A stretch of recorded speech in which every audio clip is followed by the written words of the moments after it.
I was a middle-aged man in the middle of nowhere, serving drinks to my boss at a company party and trying to keep him in a good mood. I'm turning 32 this year, as my friends and co-workers get married one by one. There hasn't been a hint of romance in my life. I know just waiting won't lead to any romantic encounters, but there's someone I can't seem to forget, which is likely why I don't feel compelled to actively seek a partner. Once my boss's lengthy monologue finally concluded, I excused myself to the restroom. I thought I might step outside and get a breath of fresh air, just to space out a bit.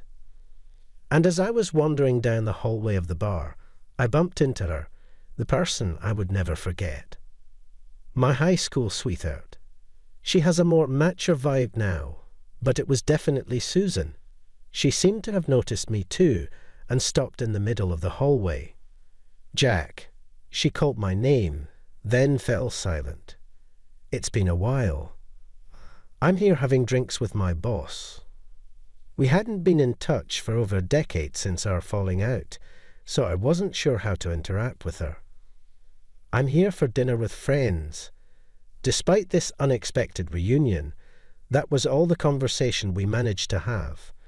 We parted ways with a simple "well then."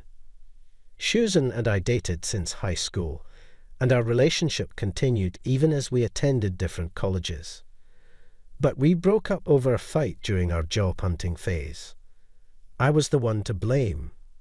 Susan, a brilliant and beautiful woman, was attending a prestigious university. She secured a job relatively early. However, I was the complete opposite. I attended a mediocre college and had a hard time finding a job during my senior year.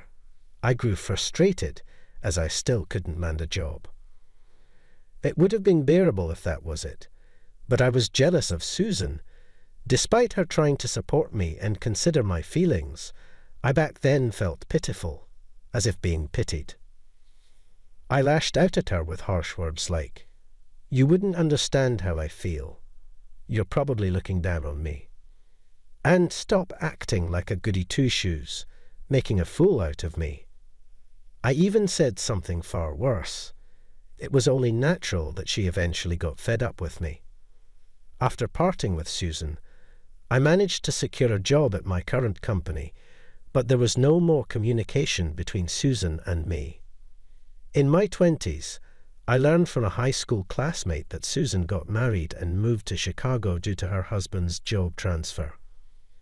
I had mixed feelings, but also felt relieved. As long as she was happy somewhere, that was good enough for me.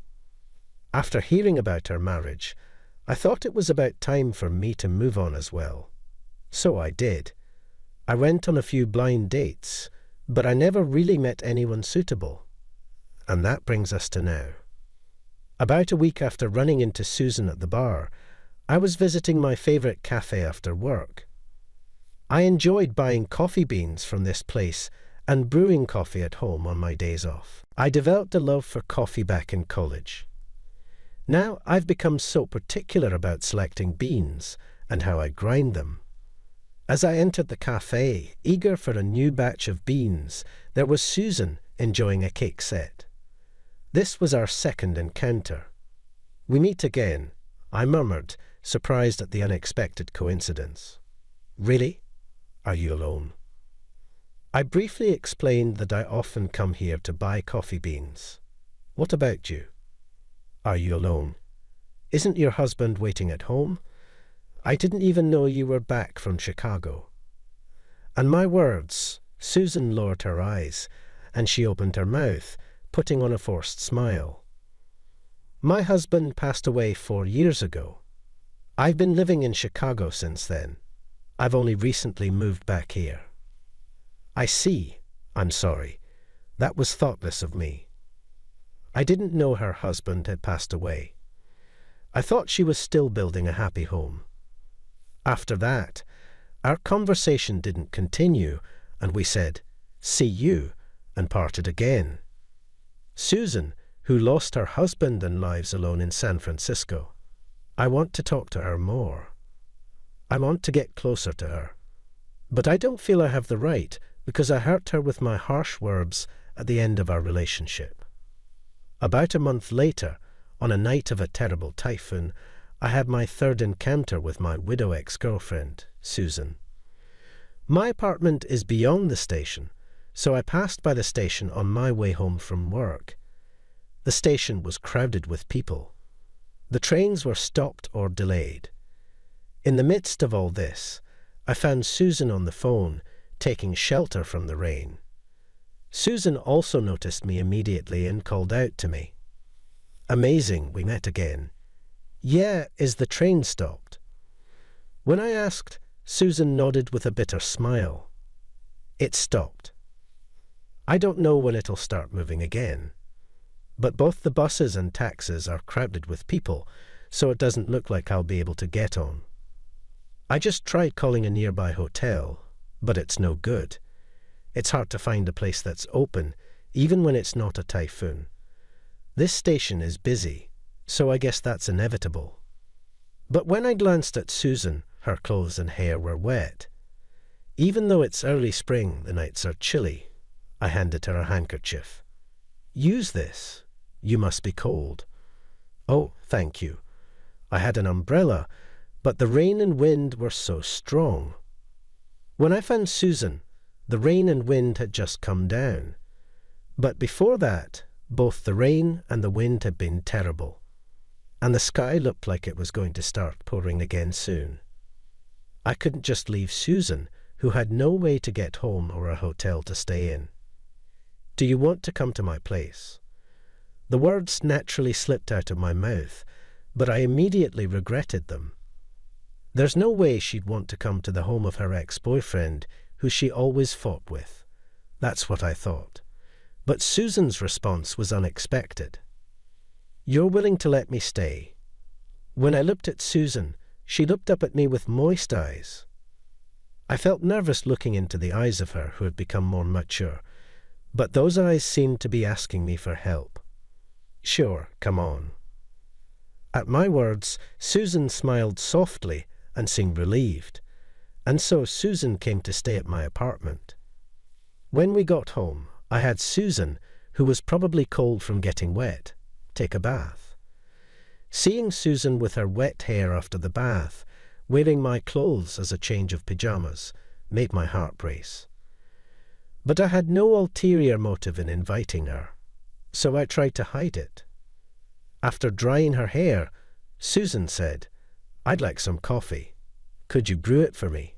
I've been missing it for a while.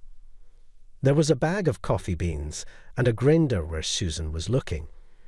I used to make coffee for her frequently when we were in college and dating. Sure, I replied.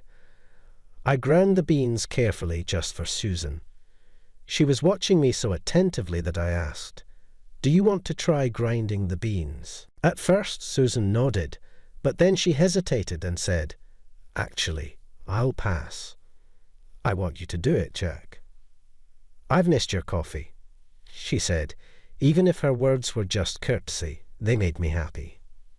As the coffee was almost ready, I asked her how she wanted it. Do you want it as a café au lait? Yes, you remember that, she said. Susan couldn't drink black coffee when we were dating. I always made it into café au lait by adding milk for her. I still remember it. Well, of course, I remember it, I said, offering Susan the freshly made café au lait. Susan took the mug from me with both hands and carefully brought it to her lips. Ah, it's delicious. The aroma is soothing. I've missed this. I've missed your café au lait. After we broke up, I've been wanting to drink it for over 10 years. I've been holding back for more than 10 years. The phrase more than 10 years seemed to have significant weight. I poured my own coffee too. Like in my college days, and even now, I prefer it black. Drinking my own brewed coffee is my daily routine.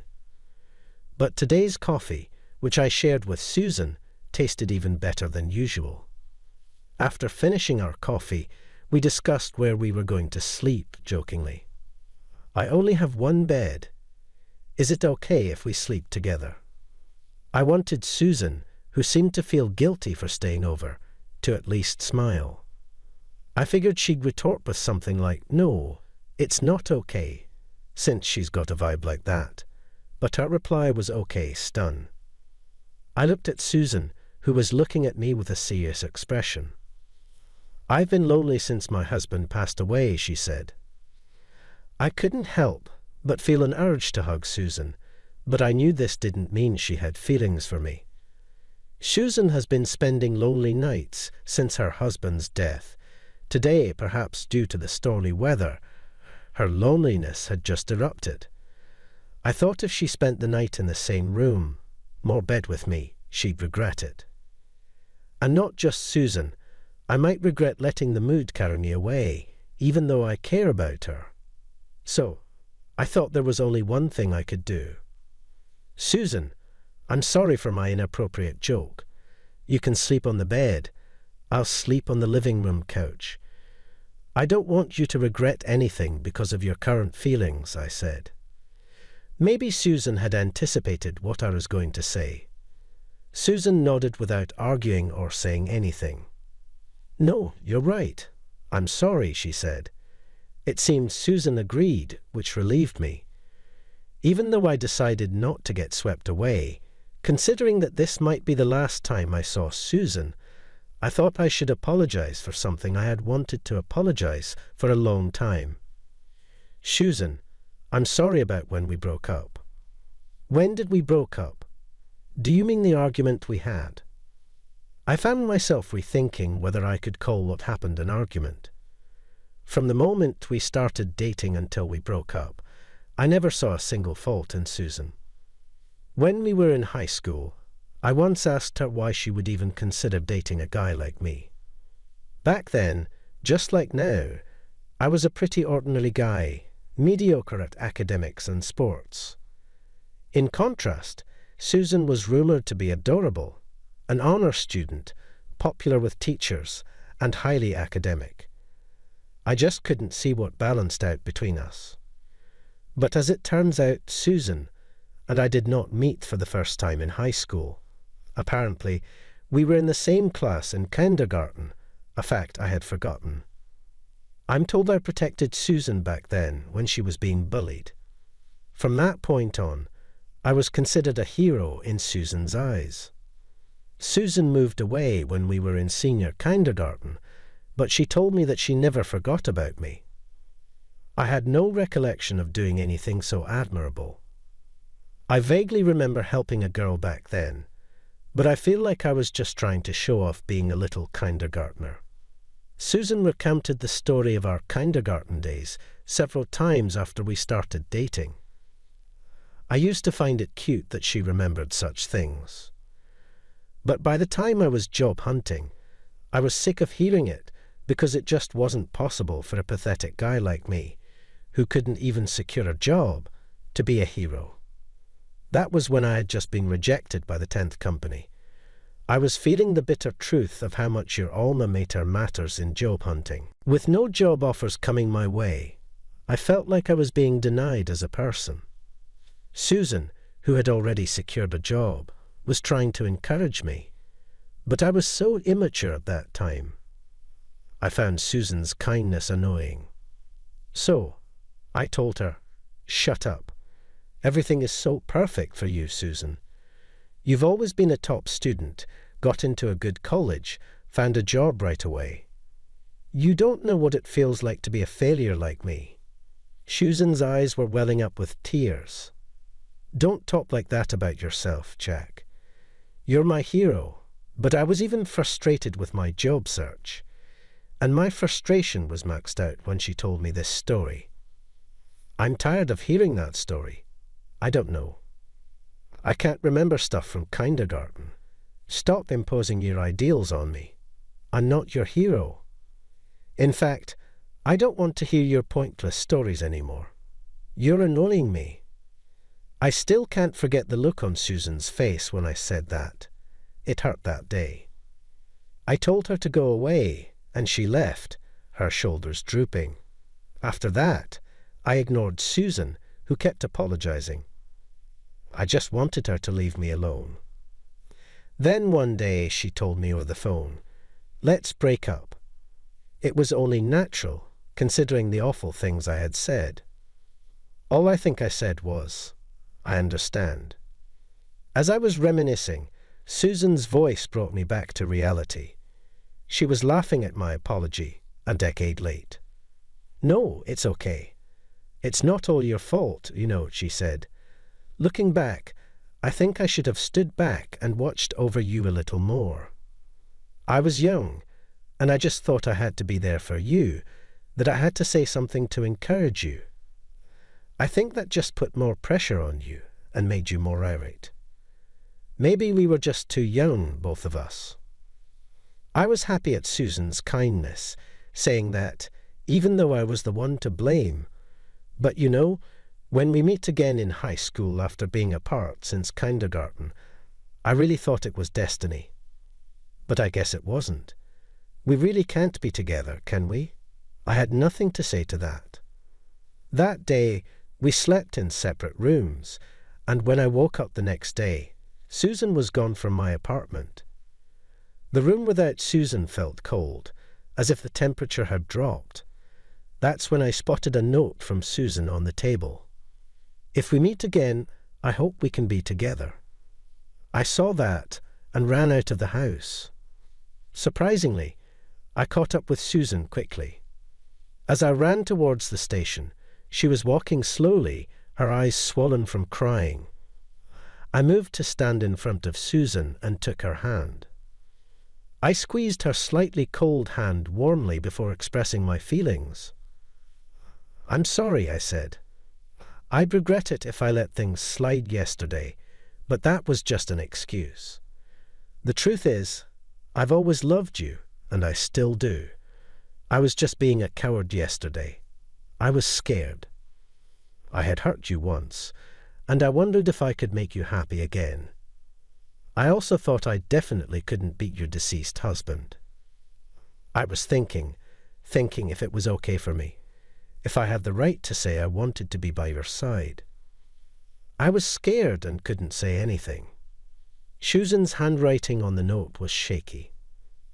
I thought she must have written it while crying, and my chest tightened. So I started running. "Susan, you said our reunion in high school was destiny. I feel the same way. I think our reunion here as adults is destiny. I won't hurt you anymore. I'll cherish you in my own way, without comparing myself to anyone else. So, I want to be with you. Please, give me another chance. Will you date me?" After I finished speaking, I felt somewhat embarrassed. I mean, a guy over 30 talking about destiny. But it seemed Susan felt the same way. She chuckled and said, "Sometimes you can be such a romantic, Jack. But I love that about you." Susan and I smiled and made eye contact. "Do you want to go back to my place again? I'll make you a delicious cup of coffee. Of course, I'll make yours a latte. Let's talk about the past and the future." "That sounds good. I have a lot of things I want to talk about too." We then walked hand in hand back to my place. Since then, Susan and I have been dating smoothly, and tomorrow, after about a year, we are getting married. Today, we came to visit the grave of Susan's previous husband. This is not the first time I've come to visit his grave with Susan. Before I confessed to Susan, I was pessimistic about whether I could make her happy like her previous husband did. But I realized it's not about comparing. The fact that her husband cherished Susan, I accept that. And I decided to cherish Susan in my own way.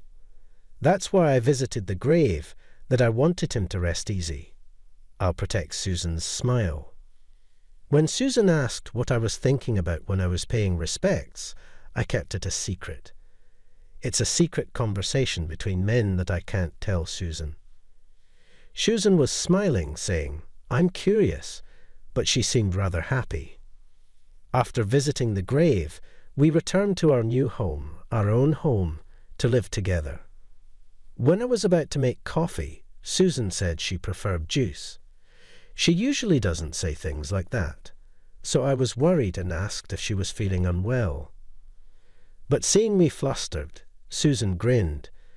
Then she placed a hand on her stomach and said, "I'll have to pass on the latte for a while. The caffeine might startle this little one." As I realized what her words meant, I couldn't help but yell out in joy. I held Susan in my arms. Our baby is due in 7 months. I can't wait for this new chapter of our lives. So, how did you like our story? Your subscription to our channel greatly motivates us to create more content. Looking forward to seeing you in the next video.